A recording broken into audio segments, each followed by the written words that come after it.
Esse é um cápsula e nós vamos falar agora da preocupação do Lula com o Senado, né? Ontem o Lula fez um discurso lá no diretório do PT, falou um monte de merda, a gente já falou sobre isso no vídeo de ontem, né? O Lula falando um monte de merda lá no diretório do PT. Mas uma das merdas que ele falou chamou atenção, né? Que foi o Lula se preocupa com o Senado. Se a direita eleger 17, serão maioria no Senado. Para você ter uma ideia de como que a gente fez uma boa eleição para o Senado em 2022, é realmente impressionante a eleição de 2022, como foi boa para a direita, apesar do Bolsonaro ter perdido a eleição, ela foi muito boa para a direita no final das contas, né?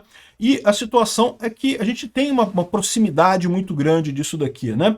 E com 17 a gente já é maioria no Senado. Lembra que maioria no Senado, assim, é lógico que é uma coisa positiva. Primeiro, você faz o presidente do Senado, que pode botar os pedidos de impeachment para votar.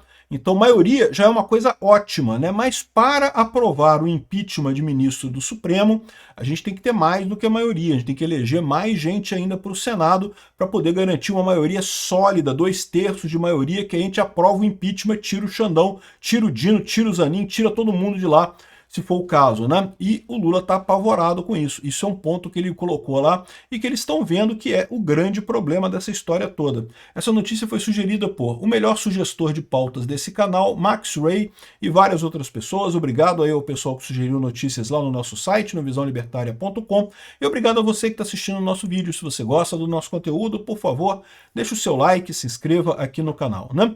Pois bem, é o que eu falo para vocês, a preocupação desse pessoal está grande, né? Eles viram com as manifestações de ontem, dia 3, que muita gente vai votar no Bolsonaro, muita gente gosta do Bolsonaro.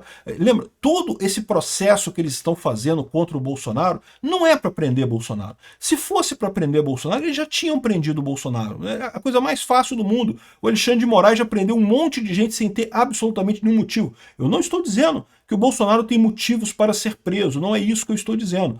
Eu estou dizendo que o Alexandre de Moraes, se ele quiser, ele dá uma canetada e prende o Bolsonaro e ponto, e acabou a história toda, né? Então, esse é o ponto no final das contas, né? E o que eles querem com esse processo do, entre aspas, golpe do Alexandre de Moraes é tentar fazer com que as pessoas não gostem do Bolsonaro. Na verdade, é isso que eles têm procurado fazer desde 2019, tá? Eu conto sempre essa história aqui, mas eu acho que é importante ressaltar para o pessoal isso. Sempre tem gente nova aqui no canal que não assistiu meus vídeos antigos, então você que já está aqui no canal há um tempo, eu vou pedir desculpa, vou contar de novo essa história, mas o fato é o seguinte, o pessoal, quando o Bolsonaro ganhou em 2018, era inesperado. O PSDB, o PSD, a centro-esquerda queria fazer um esquema para o PSDB ganhar a eleição. Eles achavam que o Alckmin ia ganhar a eleição em 2018, né? Depois que tiraram Lula, vai ser a vez do PSDB, vai ser a vez do Alckmin, ou do Aécio, ou de alguém da esquerda, né? Da centro-esquerda, para ganhar a eleição, né? Quando o Bolsonaro despontou nas pesquisas e coisa e tal, não foi uma coisa por acaso, eu já expliquei para vocês, o Bolsonaro tem um histórico de combate contra o PT que é muito anterior até o PSDB, até o MBL, até essa turma toda aí. E então o povo brasileiro se identificou com o Bolsonaro, votou no Bolsonaro. Qual que foi o que o PSDB pensou? Não, o Bolsonaro não vai conseguir governar, ele vai chegar lá, vai fazer um monte de merda, vai cair rapidinho, a gente aqui do PSDB toma conta e ajuda tudo e ajusta tudo. E inclusive tinha uma parte dos infiltrados, Joyce Hasselmann, Alexandre Frota, tinha uma turminha infiltrada no governo Bolsonaro que estava ali justamente preparando a coisa para dar merda para o Bolsonaro, e daí o PSDB assumiu o governo, né? Talvez deixasse o Bolsonaro como figura do governo, mas o PSDB assumindo de fato o governo do país, né? E eu tentar tirar o Bolsonaro na base da acusação da Marielle. Vocês lembram dessa história? Em outubro de 2019, quando a Rede Globo foi entrevistar um porteiro do condomínio do Bolsonaro que disse que o assassino da Marielle tinha perguntado pelo nome do Bolsonaro no condomínio, mas o Carlos Bolsonaro foi rápido demais, foi lá na portaria, mostrou, tocou o som lá da coisa da portaria, mostrando que não, que o cara procurou de fato o outro sujeito lá, o outro assassino lá. Realmente o assassino da Marielle morava no mesmo condomínio do Bolsonaro, mas não teve nada a ver com o Bolsonaro essa história, né? Ou seja, aquilo ali já foi o Dória tentando derrubar o Bolsonaro, já foi o pessoal do PSDB tentando derrubar o Bolsonaro. É isso que aconteceu naquela época, né? era como eles esperavam, controlar o governo do Bolsonaro, tirando o Bolsonaro. A velha história que o pessoal fala, não, vamos ter que pegar os votos do Bolsonaro sem o Bolsonaro, né? Ah, a população brasileira está enganada com o Bolsonaro, votaram, teve um disparo em massa que fez as pessoas votarem no Bolsonaro. Não é isso. A identificação do brasileiro com o Bolsonaro é muito mais profunda que isso, né? Mas enfim, aí quando aconteceu isso, né, beleza, não conseguiram.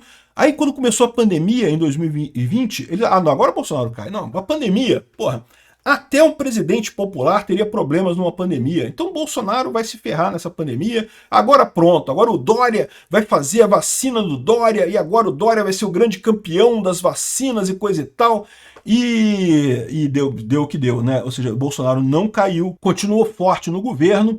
E uma coisa que muita gente esquece, né? O pessoal diz que não, que o Bolsonaro não sabe negociar. Ao contrário, meu amigo, o Bolsonaro ficou muito tempo no Congresso, ele foi congressista por muito tempo, ele sabe sim negociar, ele conhece muito bem o funcionamento do Congresso.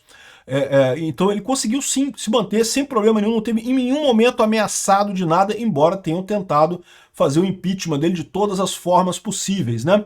E aí o pessoal ficou encucado, como é que pode? Pô, Bolsonaro, numa pandemia, continua tendo apoio, né? O Bolsonaro chamava manifestações, e milhares de pessoas nas manifestações, mesmo logo depois da pandemia, o pessoal ia e coisa e tal. Qualquer lugar que o Bolsonaro ia era bem recebido e coisa e tal. Aí, pô, como é que pode? Aí que inventaram a história do gabinete do ódio, que não porque é porque Bolsonaro, ele lá na presidência da República, ele alimenta uma rede de influenciadores que fazem propaganda, o que sempre foi mentira. Se tivesse algum traço disso, teria sido um escândalo na época, nunca saiu nada, porque realmente não existia esse tipo de coisa. No final das contas, a visão deles é, não, quando ele tirar Bolsonaro em 2022, aí pronto, ele não vai ter mais dinheiro para alimentar esse suposto gabinete do ódio, essa rede de influenciadores dele, e aí vai acabar o governo Bolsonaro, aí as pessoas vão deixar de gostar do Bolsonaro. Só que tiraram o Bolsonaro em 2022, meteram o dedão na balança lá para tirar o Bolsonaro em 2022, e não perdeu o apoio, né? Então eles continuam com essa ideia de que não, que Bolsonaro não pode, Bolsonaro é inaceitável, tem que gostar do Aécio, tem que gostar do Alckmin, não pode gostar do Bolsonaro, eles querem fazer, tem que gostar do Dória, como é que pode? A gente contrata milhões de pessoas em marketing, consultores e agências e não sei o que lá, e a porcaria do Bolsonaro vai lá com uma prancha de surf dando entrevista e consegue chamar mais gente do que a gente, que negócio é esse, como é que pode, né? É que esse pessoal está pensando o contrário, eles estão pensando na era anterior, antes da informação descentralizada e distribuída, né? E esse que é o problema desse pessoal. Eles continuam com um paradigma de que se você tiver uma equipe de marketing com não sei o que lá e coisa e tal, que você vai conseguir fazer e acontecer. E eles não começam a perceber que o que está acontecendo com o povo é justamente uma ojeriza a esse sistema de dominação de equipe centralizada, de Rede Globo, de centralização de propaganda e coisa e tal. É exatamente o pessoal que rejeita esse tipo de coisa, né? O pessoal quer autenticidade, quer a coisa espontânea, que é o que o Bolsonaro faz.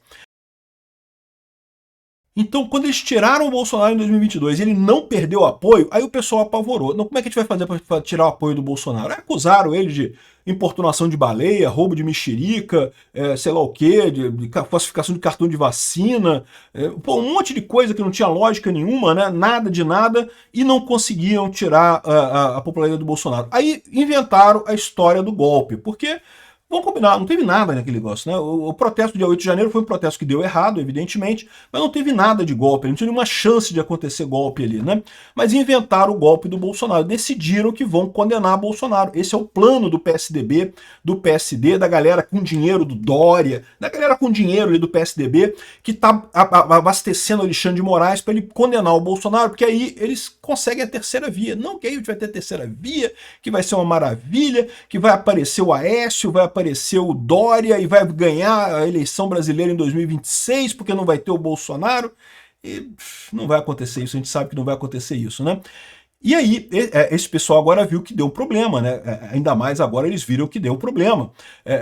A direita está mais viva do que nunca, né? O bolsonarismo está mais vivo do que nunca. Com as manifestações de ontem, mostrou que, olha, não fez nenhum arranhão na imagem do Bolsonaro essa história toda. Eles estavam achando que isso ia prejudicar Bolsonaro e coisa e tal, e não vai acontecer isso não.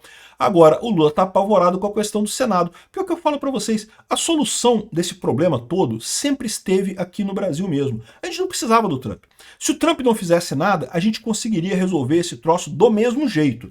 Agora, é verdade, temos que agradecer o Trump porque ele está resolvendo esse problema de forma mais rápida. Né? A gente conseguiria resolver do mesmo jeito como? Né? Elegendo o Tarcísio em 2026, o Tarcísio troca 3 ministros do STF, fazendo um bom Senado em 2026, a gente troca mais um via impeachment, e aí pronto, já temos maioria no STF, já dá para desfazer todas as lambanças que esse pessoal fez. Qual que é o problema dessa estratégia nossa que a gente ia acabar fazendo? Se não fosse agora em 2026, ia ser em 2030, 2034, ia acontecer inevitavelmente, porque a direita está crescendo no Brasil cada vez mais. Não tem esse negócio. O Lula teve que fazer tudo que podia e mais algumas coisas que não podia para ganhar em 2022. Não consegue repetir isso. Vai acontecer a mesma coisa que aconteceu com o Biden lá nos Estados Unidos, a mesma coisa que aconteceu com Alberto Fernandes na Argentina. Não vai conseguir se reeleger, né? E a direita voltando, vai voltar com mais força no final das contas. E aí, o que acontece nessa história? O problema é que, para trocar os 3 ministros do STF, isso só vai ser trocado no ano de 2030. O último ministro que sai em 2030. Acho que é o Gilmar Mendes, eu não tenho certeza não. Mas é um dos 3 aí que vai sair só em 2030. Aí o que acontece? Só em 2030 a gente conseguiria resolver esse problema, que é o quê? Inocentar Bolsonaro completamente, acabar com todas as acusações contra ele, acabar com essa idiotice de censura às redes sociais que o Alexandre de Moraes vem fazendo, e depois acabar com a questão da impunidade do Lula. O Lula tem que ir para a cadeia pela questão do INSS, né? Ok que os processos todos da Petrobras e coisa e tal do Petrolão já venceram, já prescreveram todos, mas tem escândalo novo, tem o escândalo do INSS, o Lula tem que ir para cadeia por isso também, né? E outra coisa importante é liberar o pessoal do 8 de janeiro, que é um absurdo o que está acontecendo com o pessoal do 8 de janeiro. Mas repara, a gente conseguiria resolver tudo isso, mas numa janela de aqui até 2030, né? Ou seja, o pessoal vai ficar preso um tempão, o Bolsonaro vai ficar preso um tempo, é uma coisa ruim no final das contas, né? O Trump entrando nessa parada, ele está acelerando esse processo que seria um processo natural de acontecer com o Brasil. O Lula está apavorado, ele está vendo o que está acontecendo. O Senado vai ser bolsonarista, vai ser da direita. E não vai ser só 17 não, tá? A gente vai eleger muito mais do que 17. A gente vai ter uma maioria folgada para fazer não só o presidente do Senado, como para fazer impeachment de ministro do STF. Aí que a brincadeira vai ficar divertida a partir de 2027. Obrigado por assistir o vídeo até o final. Além de curtir, compartilhar e se inscrever no canal, considere se tornar patrocinador com valores a partir de R$ 1,99. Clique no botão Seja Membro abaixo para saber as condições e vantagens de patrocinar o canal. Mais informações sobre o nosso projeto, visite nossos sites indicados na tela.